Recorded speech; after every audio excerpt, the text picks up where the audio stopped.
Good evening, everyone.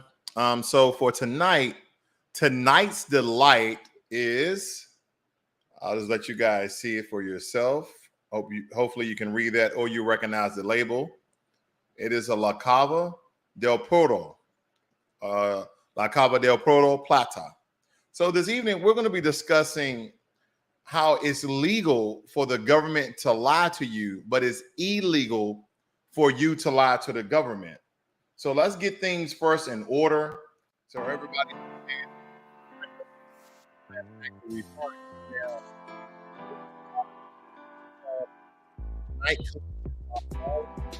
it's simple. The government lies are also, however, harder to regulate than other kinds. The courts have almost unequivocally rejected the idea that constitutional law should do anything to constrain the government's capacity to lie. The result is that what mechanism exists to limit government lying, whistleblower laws, right of information statutes, norms or forbidding political interference with bureaucracy practices are entirely a product of legislative invention of institutional self-regulation. Okay. Now, which kind of really inspired me or motivated me to do this video this evening, because I wasn't going to do one this evening, was this very book right here. Are you guys familiar with this book by Amos Wilson? It's The Falsification of African Consciousness, the Eurocentric History, Psychiatry, and the Politics of White Supremacy. Now, I'm not going to read a lot here, so don't worry about someone trying to read you to death. But there's something important in here that really motivated me to really do this video tonight. It says here on page 24, a very interesting admission. Many have heard me say that Europeans, and when they mean by Europeans, they mean worldwide, okay? Not those people just in Europe, who comprise 10% of the world's population. I want you guys to think about this. Who comprise 10% of the world's population can only rule over the 90%. They can only rule over 90% by lying, by deceit, and by force. This is why you see in melanated countries, you see hostile takeover of European forces, where they're mostly talking about it are white people, no matter what country you're in, how they do hostile takeovers or they start fighting from within. I read a famous quote that Hitler said while he was essentially taking over Germany, that the best way to defeat an enemy is to have them to destroy themselves within. So essentially you start the fire and then you blame somebody else who's not in the vicinity, but you may have some evidence, you may have some pieces you can put together in order to frame them. And the more I read this book, the more that I analyze history, the more I know that Black people in general have been sabotaged. And I know you guys know this, but bear with me. It states here, the only way that we can be in the condition that we are in as a people is to believe the lies. And it made me think about the diaspora wars that's going on right now against Caribbeans and Africans and Black Americans, right? Everybody is protecting their own culture, especially foundational Black Americans. We never really started diaspora wars. It was mostly, I linked a clip back from New Jack City, where even the Africans in that movie, and I think New Jack City came out in what, the 90s, where the Africans was calling, in that movie, was calling Black Americans Akatas, right? So it just really boggles my mind that this book, I forgot the year that was published, that we are believing the lies that the system of white supremacy and those who have had us in bondage and who have colonized not only our bodies, but also our minds, that the only way that they can rule over us, 10% of them, and we're 90% of the world's population, is that we believe their lies.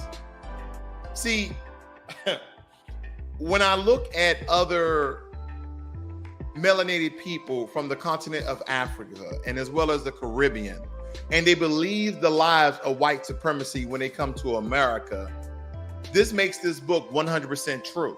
Let me read on. Again, it says the only way that we can be in the conditions that we are in as a people is to believe lies. Our mentality has been reserved and our behavior made backwards because we take the lie for the truth and the truth for a lie. I want you to think about this because when I was living in Washington State, I was astonished that a lot of the Black people there did not know of prominent Black engineers, prominent Black inventors, prominent Black medical personnel. Like, they only knew Martin Luther King, George Washington Carver, Malcolm X, like, for the most part. They didn't know about Elijah McCoy, who made many inventions for the railroad, okay, who even coined the term the real McCoy. They didn't know about Vivian Thomas, the one who created a procedure to cure the blue baby syndrome, okay? So we have all of these medical and engineering and technological feats that even our own people are not aware of, because the only time that we, I guess, study Black history is the month that the system has given us. It's February, which is ironic because we all know that's the shortest month in the 12-month calendar. But let me go a little bit further here. This is very important because this is how the government run the people. I want you guys to read this with me. It says, how is the government run by people? Because here's the thing. A lot of you believe that the government, you believe that you have power, right? And I keep trying to educate people. This is very simple. You don't have any power. Once you vote, you don't have any power at all. I continue to hear president. I continue to hear congressmen and women. I continue to hear senators. I continue to hear representatives and lobbyists state that this is a democracy, which is a big, fat lie. This country is not a democracy.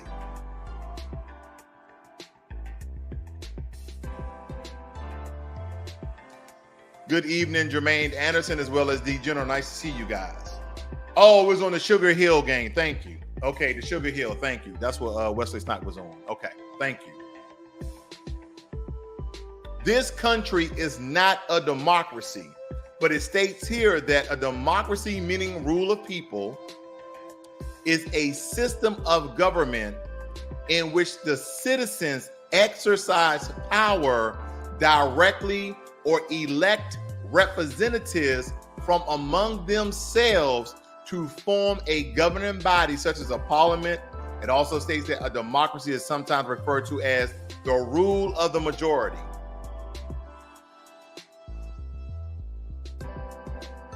Question for you guys.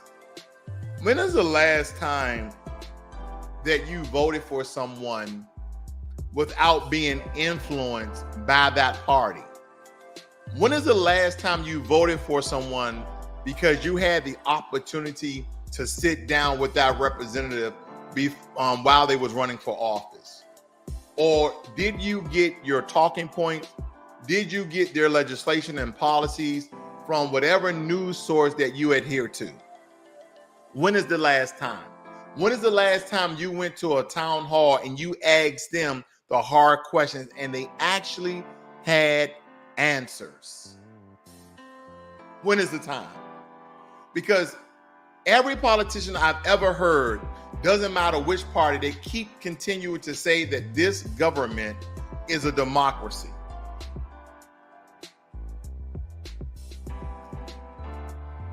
And I've stated this before. It has tenets, it has elements, it has branches of being a democracy, but the root, the core, and the heart of this government is a republic. It's a republic. Let me show you. Republic, according to the Britannica, form of government in which a state is ruled by representatives of the citizen body. It says modern republics are founded on the idea that sovereignty rests with the people. Okay? With it, look, again, it rests with the idea. Though who is included and excluded from the category of the people has varied across history. Because citizens do not govern the state themselves, but through representatives. Republics may be distinguished from direct democracy through modern representative democracies are by and large republics. Let me say it again. It says republics may be distinguished from direct democracy through, though modern representative democracies are by and large republics. Hopefully I'm not losing anybody here. Let me go back. And it says here that a democracy is ruled by the people. And then it goes on to say it exercises power directly or elect representatives from among themselves, from a governing body. Now, I didn't do this, but I'll do this for you because evidently a lot of us, we are familiar with the Constitution. But what does the Constitution says? Because that is the sacred document that supposedly that this government, that this country was built on, the founding fathers and the Constitution. And I'm just trying to get to the nitty-gritty of how this country was created and built upon. How is legislation decided in a constitutional republic? A constitutional republic is a state where the chief executive and representatives are elected and the rules are set down in a written constitution. How is legislation decided in a constitutional republic? A constitutional republic is a state where the chief executive, commander-in-chief, the president, and representative, those people of his cabinet and Congress, are elected. And the rules are set down in a written constitution.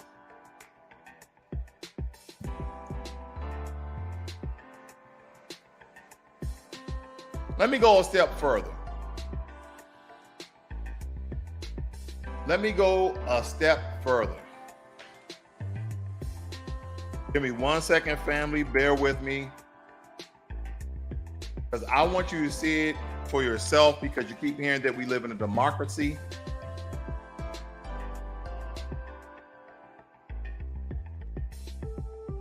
And I want to make sure we get to the meat and potatoes. Okay? All right, here we go right here, family. Right to the heart of all things. And again, if you see the source here, you see that it says constitution.congress.gov, correct? So this is coming from the federal government themselves as they are quoting and stating the Constitution of the United States of America. It states that the United States shall guarantee to every state in the Union, it shall guarantee to every state in the Union a Republican form of government. Are you with me?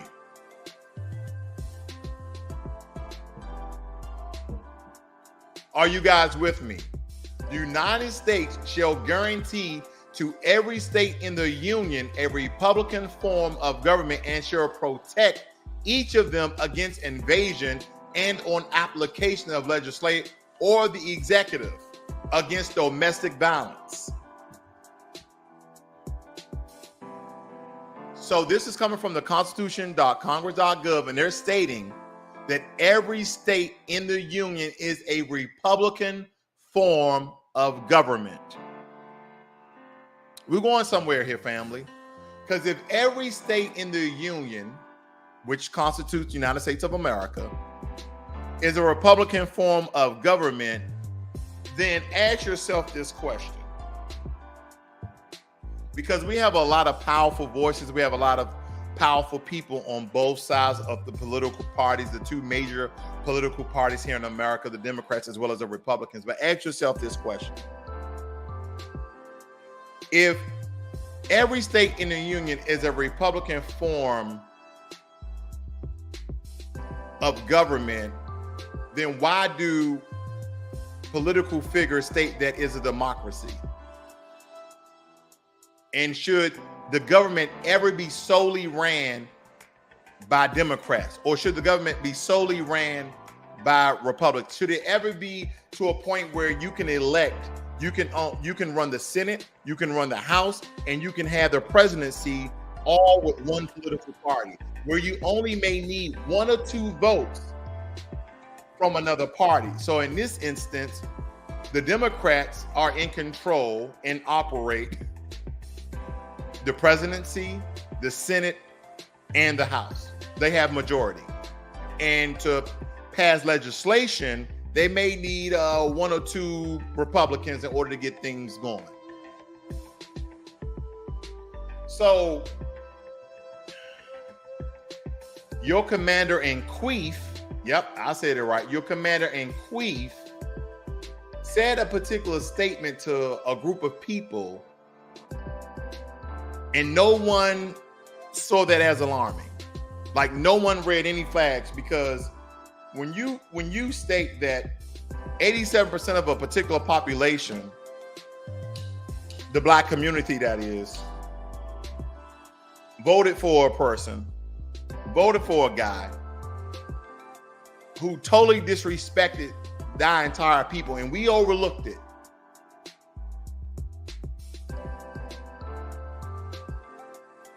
And I know what some of you may say. Ross, what is your political affiliation? As I told many, many people before, I'm apolitical. I'm neither Democrat nor Republican, but I do point out the flaws. I do point out those things that should alert us when particular people and parties are in charge. Let me see what the people are saying right now. I see we got Stonks and Chomps. Nice to see you. Stonks says conservatives call it a constitutional republic. Excuse me. And liberals call it a democratic republic. Both mean the same damn thing. Where most get it wrong is people to think that it's the majority of the people's vote are what makes laws, but it's not true. It's the majority of representatives' votes that make it law. Thank you. And I've stated this before. If this was a true democracy, let me go back. If this was a true democracy, family, that means that every law, every bill, the people will have the opportunity to vote. Again, democracy meaning rule of the people, not rule of the representatives, not rule of the cabinet that was appointed by Joe Biden. Not rule of the cabinet that was appointed by Donald Trump before everybody left. Those are the facts, family.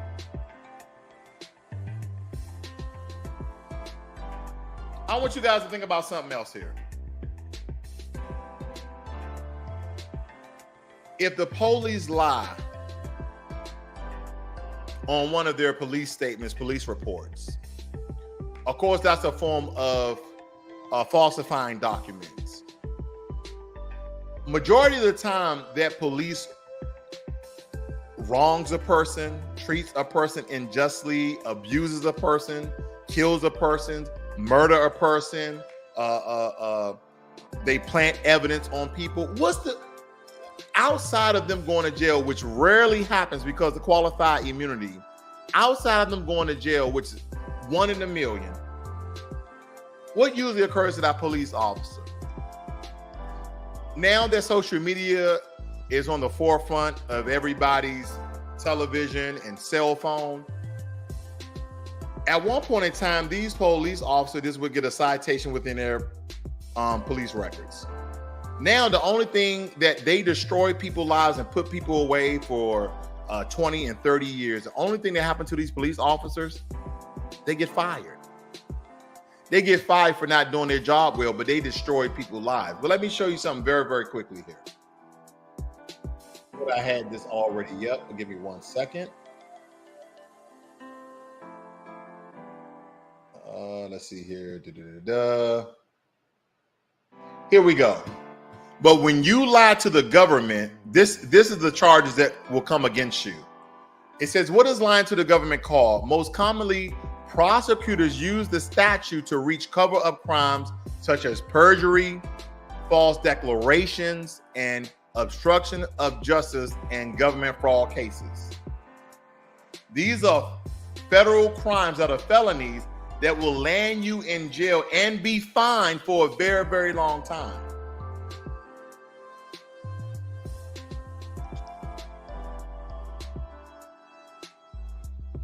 And don't forget, no matter the level of law enforcement, all law enforcement agents, all police officers, they are controlled and ruled by some form of government. There is no police force in America that's independent. Now, some of you may say, well, my bail bondsman. No. I'm talking about actual law enforcement agents that is controlled by their local municipality, their locals like, state, and also any federal government agencies, the alphabet boys, 3 or 4 letters. They're controlled by some government entity. And they put a clause because they understand that law enforcement agents will make mistakes.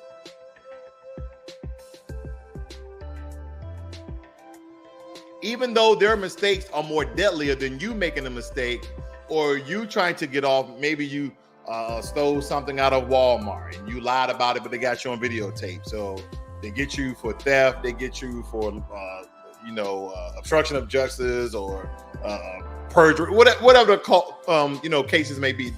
They somehow, I've never seen anyone go to jail off of one charge. Even in murder trials, there's always these adjacent charges that they trump up on your record. You never just go to jail off of one charge.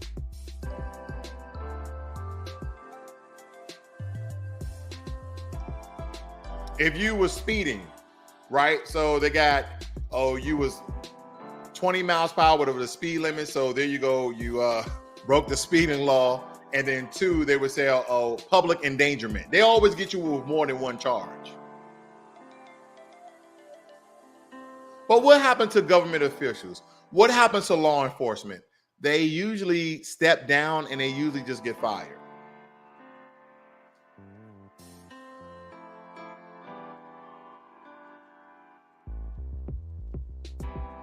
You guys remember Hillary Clinton? Remember all the emails she had stored on her personal computer? Remember the term Crooked Hillary? Where did Crooked Hillary go? She didn't go to jail. She didn't go to prison. And she wasn't even president. I want you really to think about how this next voting cycle that we come upon, that we are really thinking intuitively of your best interests. Because first and foremost, your vote should be for you. Secondly, your vote should be for your family. And then thirdly, your vote should be whatever group you support. And that's just my conjecture about it. That's my opinion, of course. But that's why I think our mind should be. Because when you look at Fox News, the only thing they do is demonize Democrats. When you look at CNN and MSNBC, the only thing they do is demonize Republicans. So how are you actually getting the news? And here's another thing. We have agencies. There are straw men for these political parties. We all know that Fox News are the straw men for the Republicans. We all know that CNN are the straw men for the Democratic Party.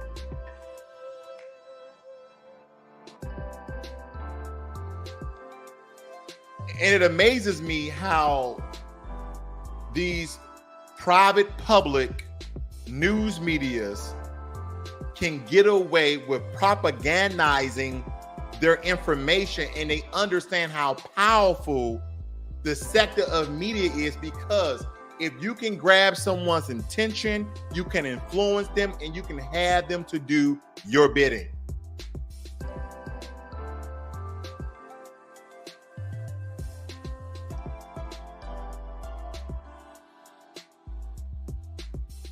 I want you to think about how powerful the media is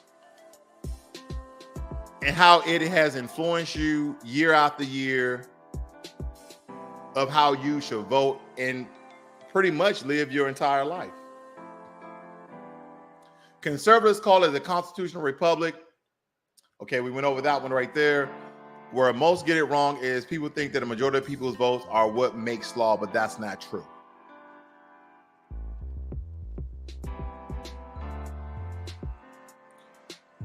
I didn't want to be here long tonight. Again, I think was a very powerful book, and I know a lot of people don't like reading nowadays, but family, look how small this book is.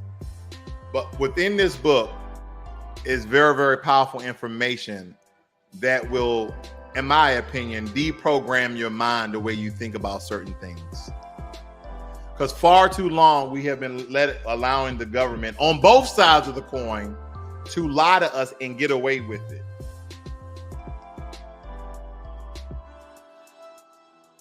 You guys have heard the term over and over again. No one is above the law. The question that you should be asking, who is above the government, is definitely not the people.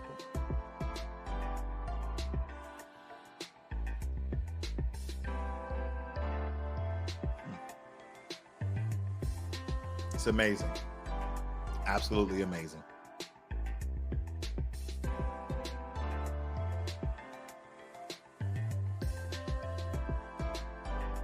You guys have a good night.